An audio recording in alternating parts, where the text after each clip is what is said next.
Hey there guys, so last time in the anime, we saw Crescent got into a mess when he took credit for healing Goldran's dog.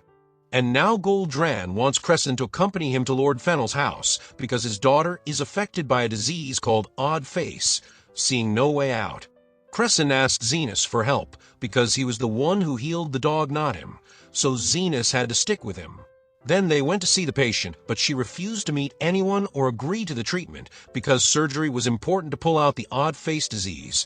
She feared a scar would be left behind. But Zenos managed to convince her for the operation, but her disease was rooted with nerves and Goldran made Crescent cut open a nerve to put all the blame on him.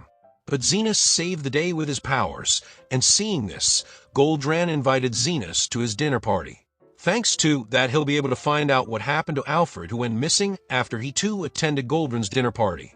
Goldran invites all the people who are promising seedlings to the party to further solidify his place in the academy to snatch away the director's position, and seeing this many high-end people, especially girls, Crescent was hoping to get a move on one of them, but Lily shattered his hope, saying they will reject him, so he should stick with Human.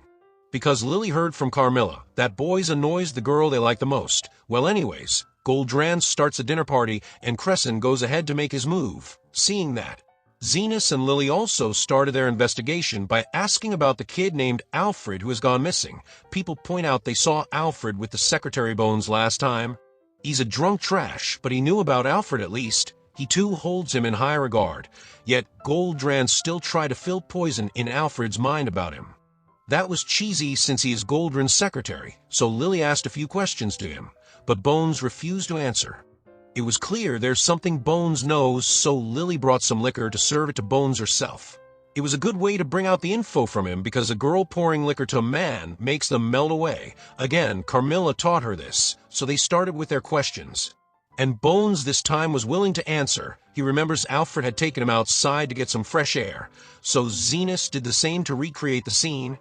Bones was so drunk that he mistook Zenos for Goldran and brings out the incident that made Goldran climb the ladders. It was 13 years ago, which changed their life after Goldran saved a noble named Fennel, and at that time he got support from Fennel in return to become a professor here. And now he again got Fennel's support for the run-in director's position. Well, that was it for Bones, but they did find out about some incident of 13 years ago, but what happened after that? So Carmilla arrived taking such a huge risk to have fun.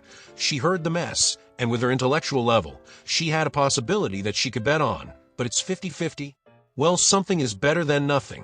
So Carmilla starts from where Goldran's luck changed when he saved a noble's life in a blast. So points that why is it that this story was kept a secret from the public? Sounds suspicious, right? So what if the circumstances themselves were like that they had to keep it a secret? Because healing a person from injuries caused by a blast is nearly impossible, even for Goldran. So what if the person who healed that noble was someone else who didn't take the credit? Instead, Goldran stole the credit and Bones knew this, and that is why Goldran had to give him the position of his secretary. And just like today, what if Bones spoke about this secret to Alfred when he was drunk just like he told them, and knowing the dangers, Alfred went into hiding? That was a good rule out, but Crescent arrived there to take them to introduce them to some big shot, so Lily went with him, leaving Zenos for now. Then there's another possibility too. What if there were other victims in this explosion? And Goldran used his life transfer magic and stole the life force of those injured people to heal Lord Fennel only partially to steal the credit, rolling this out. Zenos thanked Carmilla for help because he knows that she came here to actually check up on him, but she acts like this to hide it. But on the other hand, girls back in the house were desperate to see their hubby. All three of them were staying most of the time in the clinic, but then a lizard man came in with the news that Zond, Zophia's brother, got gravely injured, so they have to take him to Zenos, even if it would blow his cover in the academy. That's why Zophia got ready to take her brother to Zenos. Then Zenos saw a crowd of people at the balcony, and goes there. He saw a human was here trying to get in to talk with Zenos, because the situation was important. There the girls showed up with Zond because he got a wooden stick stuck on his belly. They were demi-humans from the slums, so obviously rich, high-horse peoples would look down on them. Goldran even orders his guard to throw them out, so Loie apologized for coming here when he's working, but Zond is serious, so Goldran asked Zenos if he knows them. If he does, then Goldran was sure to kick him out of his faction, which would ruin his work. But there's Zofia apologized too and begged Zenos, because it's her brother's life on the line. Well, that's why Zenos throws in the towel and got ready to heal. Goldran threatens him that he'll ruin his future, but Zenos never cared one bit and left. Crescent, who saw such determination, got a wake-up call that he wanted to become a healer to save lives, not to become a noble. So he too left. Then Zenos healed Zond, and Crescent arrives crying with the daring thing he did. Then afterwards, Zenos told everything to Becker, and he thought Alfred might be related to a victim of that incident. So he will make his move tomorrow when Goldran gets elected as the director of the academy tomorrow. Now that was enough help from Zenos, so Becker kept his promise to hand out his payment tomorrow. So for the day, our group had a little party in a room, but Crescent was still crying because he shattered such a dreamlike life on his own.